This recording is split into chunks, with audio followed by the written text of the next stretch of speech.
दोस्तों आज के इस वीडियो के माध्यम से हम ये सीखने वाले हैं कि हम किस प्रकार से एक सेंसर के द्वारा एक एसएसआर को कंट्रोल करेंगे और उसी एसएसआर के द्वारा किस प्रकार से किसी लोड को चालू और बंद किया जाता है उसके बारे में भी हम इस वीडियो के माध्यम से सीखने वाले हैं।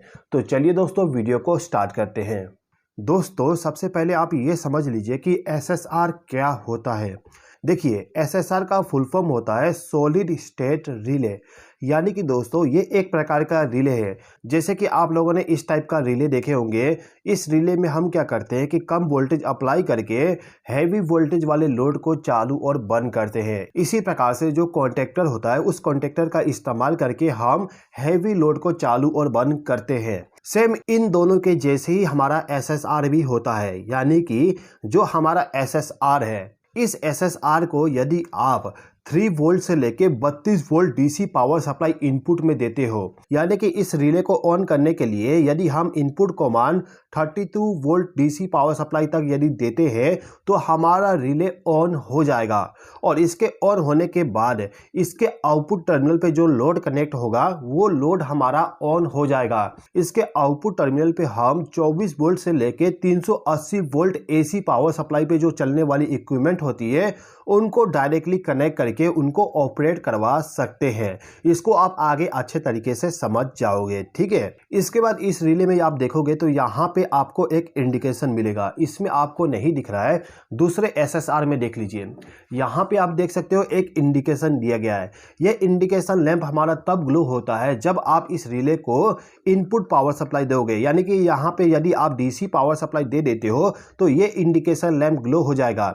ये जो मेरे पास में एसएसआर है, इस एसएसआर को सीएनसी कंपनी के द्वारा बनाया गया है और इस एसएसआर का मॉडल नंबर आप यहाँ पे देख सकते हो। अब इस टाइप का एसएसआर का इस्तेमाल करने का बहुत सारे फायदे हैं। क्या फायदे हैं एक बार समझ लीजिए, उसके बाद हम सेंसर के द्वारा इसका कनेक्शन करना सीखेंगे। दोस्तों जैसे कि आप लोगों ने देखे होंगे, जो भी हमारा कॉन्टेक्टर होता है, रिले होता है, इन सभी को ऑपरेट करवाने के लिए उसके रेटेड वोल्टेज हमें अप्लाई करना पड़ता है। यानी कि इस कॉन्टेक्टर को यदि मुझे ऑपरेट करवाना हो तो इसको मुझे 220 volt AC power supply connect करना पड़ेगा। लेकिन एसएसआर को ऑपरेट करवाने के लिए आप मिनिमम 3 वोल्ट भी अप्लाई कर देते हो तो ये ऑपरेट हो जाएगा। दोस्तों जो हमारा कॉन्टेक्टर होता है, इस कॉन्टेक्टर में एक मूविंग वाली पार्ट होती है।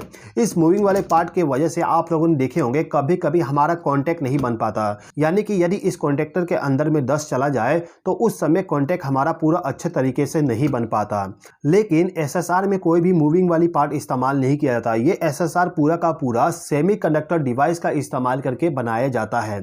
सेमीकंडक्टर डिवाइस का इस्तेमाल करने के कारण इसको आप कहीं पे भी इस्तेमाल कर सकते हो। साथ ही साथ में जो हमारा कॉन्टेक्टर होता है, आप यदि कॉन्टेक्टर को ऑन करोगे तो हल्का सा स्पार्किंग होता है, लेकिन एसएसआर में कोई भी स्पार्किंग जनरेट नहीं होता है। तो इस टाइप का डिवाइस का उपयोग हम ऐसे जगहों पे भी करते हैं जहां पे आग लगने का चांसेस बहुत ज्यादा होता है। मान लीजिए कि आपके कंपनी में एक पेट्रोल का टैंक है जिसको किसी पंप के द्वारा पेट्रोल को एक जगह से दूसरी जगह पहुंचाया जाता है।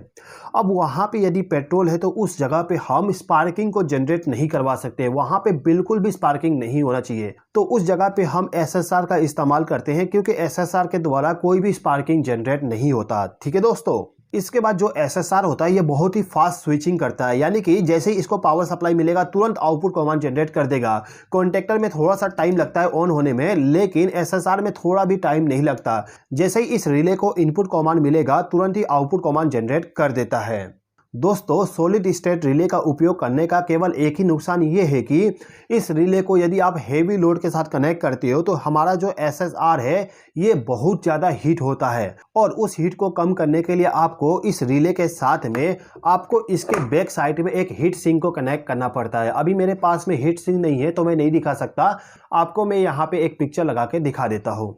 दोस्तों एसएसआर का उपयोग मोस्टली हम एक टेम्परेचर कंट्रोलर या फिर आप कह सकते हो एक पीआईडी कंट्रोलर के साथ में करते हैं।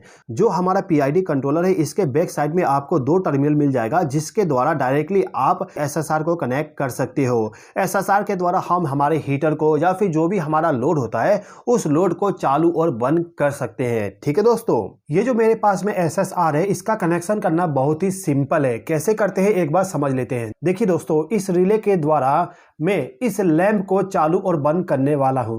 इस लैंप को पावर सप्लाई देने के लिए मैं यहाँ पे एक प्लग टॉप का इस्तेमाल करूंगा, जिसमें मैंने 2 वायर को ऑलरेडी कनेक्ट करके रखा हूं।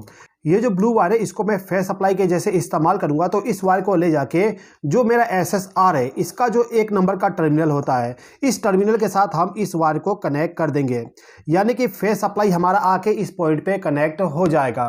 अब इसके बाद ये जो हमारा लैंप है, इस लैंप को फेस सप्लाई देने के लिए मैंने एक वायर को ऑलरेडी कनेक्ट करके रखा हूं। अब इस वायर को ले जाके मैं क्या करूंगा, ये जो 2 नंबर का पॉइंट है, इस पॉइंट के साथ इस वायर को कनेक्ट कर दूंगा कुछ इस प्रकार से। अब इसके बाद ये जो हमारा ब्लैक वायर है, इसको मैं न्यूट्रल के जैसे इस्तेमाल करूंगा। तो इस न्यूट्रल वायर को ले जाके डायरेक्टली मेरा जो लैंप है, इस लैंप को न्यूट्रल पावर सप्लाई के साथ कनेक्ट कर दूंगा। दोस्तों अभी मैं आपको सिंगल फेज का SSR का कनेक्शन करके एक्सप्लेन कर रहा हूँ। 3 फेज SSR का कनेक्शन मैं आपको अलग वीडियो में एक्सप्लेन कर दूंगा। अभी के टाइम पे आप केवल सिंगल फेज के SSR के कनेक्शन के बारे में समझ लीजिए। अब ये जो प्लग टॉप है, इस प्लग टॉप को मैं इस पावर सॉकेट के साथ कनेक्ट कर देता हूं। पावर सॉकेट के साथ कनेक्ट करने के बाद यदि मैं पावर सप्लाई को ऑन भी कर देता हूं तो हमारा लैंप ऑन नहीं होगा। लैंप हमारा ऑन इसलिए नहीं होगा क्योंकि अभी यहां से पावर सप्लाई इस पॉइंट पे नहीं जा रहा है। आप देख सकते हो इस पॉइंट पे पावर सप्लाई हमारा अवेलेबल है।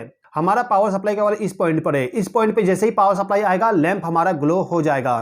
अब इस पॉइंट पे पावर सप्लाई पहुंचाने के लिए हमें इस रिले को ऑन करना पड़ेगा। अब इस रिले को ऑपरेट करवाने के लिए हमें 3 और 4 नंबर पॉइंट पे DC पावर सप्लाई कनेक्ट करना पड़ता है। आप यदि चाहते हो कि आपका लैंप हमेशा ऑन हो तो डायरेक्टली लाके पावर सप्लाई कनेक्ट कर दीजिए, और यदि आप चाहते हो कि लैंप आपका कंट्रोल हो सके तो उसके लिए आपको यहाँ पे DC पावर सप्लाई के कंट्रोलिंग के लिए एक सेंसर या फिर पुश बटन या फिर जिस चीज़ का आप उपयोग करना चाहते हो उसका उपयोग कर सकते हो। अभी के टाइम पे हम सेंसर के द्वारा कनेक्शन को समझते हैं। ये जो मेरे पास में सेंसर, ये NPN एनो टाइप का है, यानी कि आउटपुट कमांड इसका एनो होगा। और इस सेंसर का कनेक्शन कैसे करना है आप इसमें देख सकते हो। ब्राउन वायर में हमें पॉजिटिव पावर सप्लाई देना पड़ेगा, ब्लू वायर में नेगेटिव पावर सप्लाई, और आउटपुट कमांड हमें ब्लैक वायर में मिल जाएगा। ठीक है दोस्तों, ये जो सेंसर है, इस सेंसर को ऑपरेट करवाने के लिए सबसे पहले तो इस सेंसर को DC पावर सप्लाई प्रोवाइड करना पड़ेगा। DC पावर सप्लाई प्रोवाइड करने के लिए मैं यहाँ पे SMPS का इस्तेमाल कर रहा हूँ। SMPS एक ऐसा डिवाइस होता है जो AC पावर सप्लाई को DC पावर सप्लाई में कन्वर्ट कर देगा। इस SMPS में आप देख सकते हो यहाँ पे L और यहाँ पे N लिखा हुआ है, यानी कि यहाँ पे हमें सिंगल फेज का पावर सप्लाई कनेक्ट करना पड़ेगा। इसके बाद हमें यहाँ पे अर्थिंग कनेक्ट करना होता है। अब यहाँ पे हमने सिंगल फेज का पावर सप्लाई दे दिए, तो ये जो SMPS है, ये SMPS हमारा 12 वोल्ट आउटपुट में पावर सप्लाई देगा। यहाँ पे हमें पॉजिटिव पावर सप्लाई मिल जाएगा और इस पॉइंट पे हमें नेगेटिव पावर सप्लाई मिल जाएगा। ठीक है, इसके बाद यहाँ पे एक नॉब मिल जाता है जिसको रोटेट करके आप वोल्टेज को एडजस्ट कर सकते हो। अभी हम कोई भी छेड़छाड़ नहीं करते हैं। ठीक है, तो इस SMPS को मैंने already single phase power supply के साथ कनेक्शन करके रख दिया हूँ। अब हमें केवल क्या करना है कि जो हमारा सेंसर है, इस सेंसर का जो तीनों वायर है, तीनों वायर में से जो ब्राउन वायर और ब्लू वायर है, इसको ले जाके हमें SMPS के साथ कनेक्ट करना है। अब इसमें जो आपका ब्राउन वायर है वो होता है पॉजिटिव पावर सप्लाई के लिए और ब्लू वायर होता है नेगेटिव पावर सप्लाई के लिए। तो मैं इन दोनों को ले जाके SMPS के पॉजिटिव और नेगेटिव इन 2 टर्मिनल पे इनको कनेक्ट कर दूंगा। अब इस सेंसर के सामने जैसे ही कोई टारगेट आता है तो सेंसर हमारा आउटपुट कमांड जनरेट करेगा ब्लैक वायर में। अब इस ब्लैक वायर के साथ में मैंने एक टीवी को कनेक्ट कर दिया हूं जिससे कि कनेक्शन हमारा प्रॉपर हो। अब इसका जो आउटपुट है इसको ले जाके इस रिले के साथ में कनेक्ट करना है। कनेक्शन करने से पहले आपको यह ध्यान देना होगा कि आपका सेंसर कौन सा है। NPN सेंसर है तो आपको आउटपुट में नेगेटिव पावर सप्लाई मिलेगा। यदि आपका सेंसर PNP टाइप का है तो आपको पॉजिटिव पावर सप्लाई आउटपुट में मिलेगा। तो ये मेरा NPN टाइप का सेंसर है तो मुझे यहाँ पे नेगेटिव पावर सप्लाई मिलेगा। तो मैं यहाँ पे एक छोटा सा वायर का इस्तेमाल करूंगा और इस वायर को ले जाके जो टर्मिनल बॉक्स है इसके साथ कनेक्ट कर दूंगा। अब इस वायर का जो दूसरा सिरा होता है इसको ले जाके SSR का जो नेगेटिव टर्मिनल है उस टर्मिनल के साथ हम इस वायर को कनेक्ट कर देंगे। इसके बाद 3 नंबर पॉइंट पे हमें पॉजिटिव पावर सप्लाई देना होता है। तो इसके लिए क्या करेंगे, ये जो हमारा SMPS है, इस SMPS का जहां पे हमें पॉजिटिव पावर सप्लाई मिलेगा उस टर्मिनल के साथ एक और वायर को कनेक्ट कर देंगे और इस वायर के दूसरे सिरे को ले जाके SSR के 3 नंबर पॉइंट के साथ कनेक्शन कर देंगे। तो दोस्तों, इस सेंसर के द्वारा SSR को कंट्रोल करने के लिए पूरा कनेक्शन कंप्लीट हो चुका है। अब यदि मैं इस सेंसर के सामने कोई टारगेट को ले जाता हूं तो आप देख सकते हो हमारा लैंप ऑन हो गया और टारगेट को हटाते ही लैंप हमारा ऑफ हो जाएगा। अभी आप देख सकते हो कि इस सेंसर के सामने जैसे ही टारगेट आता है तुरंत ही लोड हमारा ऑन हो जाता है। आप देख सकते हो कितना फास्ट स्विचिंग हो रहा है।